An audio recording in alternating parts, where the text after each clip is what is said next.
پیغمبر صلوات و سلام وی کم کس په دې سوالاتو کې ناکام شي منافق او فاسق بیا با د ور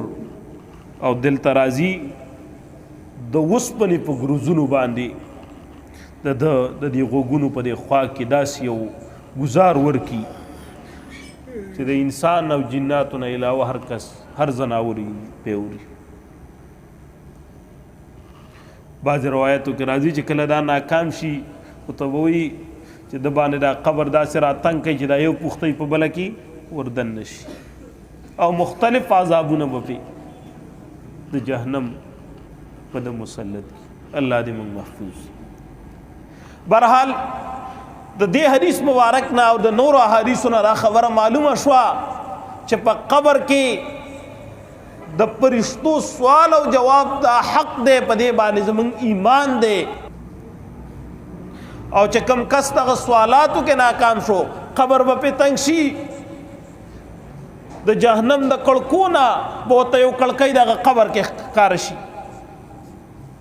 او مختلف عذاب لړمانان ماران ګروزونه د وسپنو احادیثو کې راځي دا به په د باندې مسلط شي. بعض روایاتو کې راځي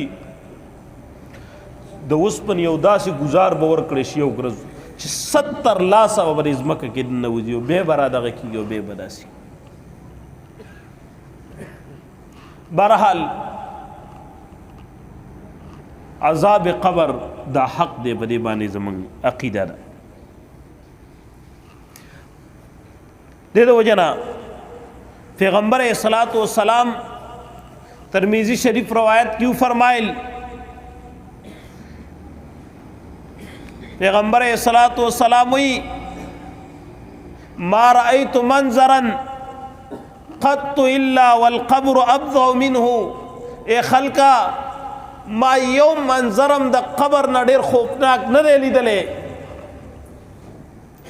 قبر چې څومره سخت دی د دې دا منظر څومره دردناک دی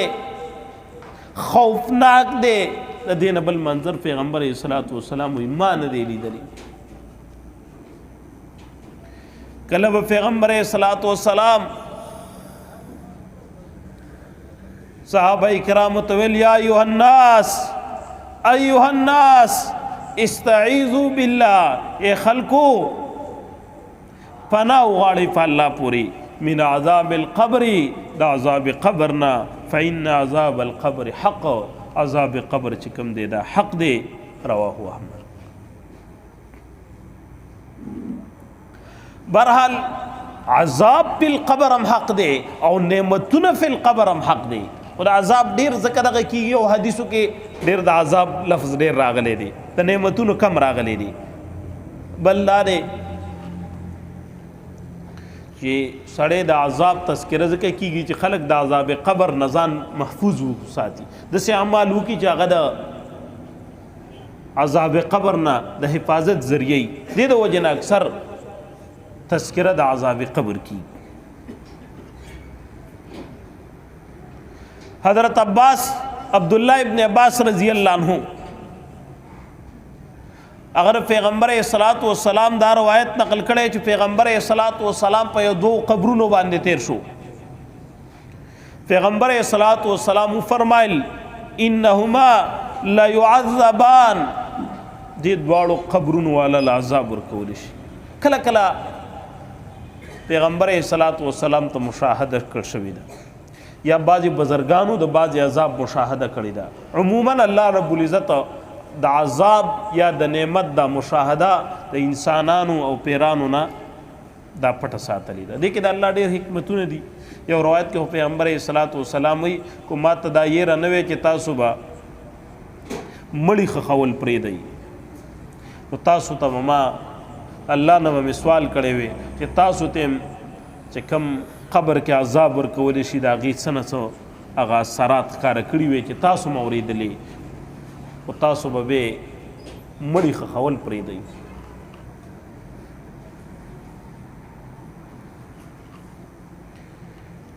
پیغمبر صلوات و سلام فرمایل چې د دواړو قبرونو والا ته عذاب ورکول شي د وحی په ذریعه ورته معلوم شو. وما يعذبان فی کبیر اویل چې دا کوم عذاب د کومي ګناه نه ورکول شي نو دا ګناه ډیره ګرانه نه ده یعنی دی ګناه نه ځان بچ کول آسان دي اگر چې دا ګناه کبیره ده خو ځان ته بچ کول آسان دي نو به فرمایل اما احدهما فکان یمشي بالنمیمه پر قبر کې یو لچ عذاب ورکول شي دا چغل خورو خلق به په جنگ چل د یو خبره به بل ته وړه چې پلاني خوستا متعلق دا سی ویل پلاني خوستا متعلق چغل خوري به کولا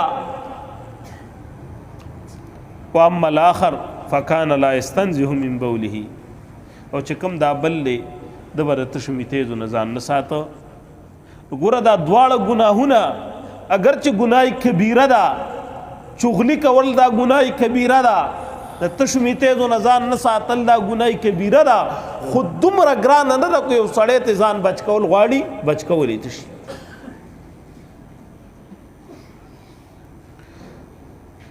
حضرت زید ابن ثابت رضی اللہ عنہ روایت کئی کہ پیغمبر صلوات و سلام یو ځل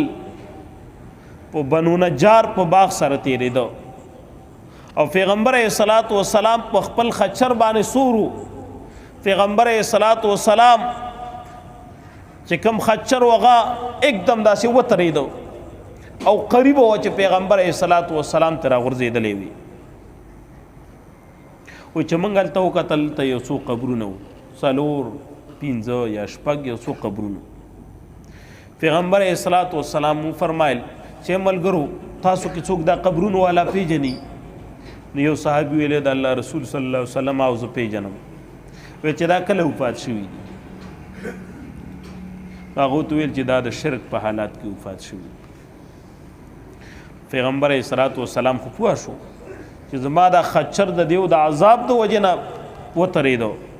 وی فرمایل ان هذه الامه تبتلى في قبورها ول دا امت چې کوم دی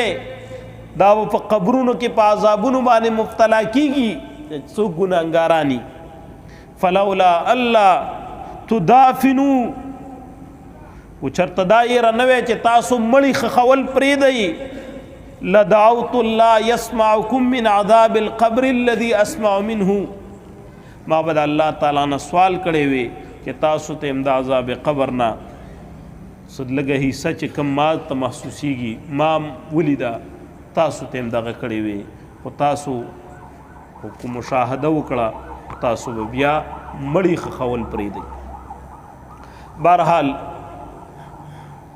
داسې اعمال پکار دي د دنیا د زندگی د دې لپاره دا چې موږ دغه آخرت د منازل د لپاره د قبر حشر محشر فل صراط اغه نخت بدون کی زندګو د لپاره تیاری وکړي دنیا کې زمنګ یو لمحه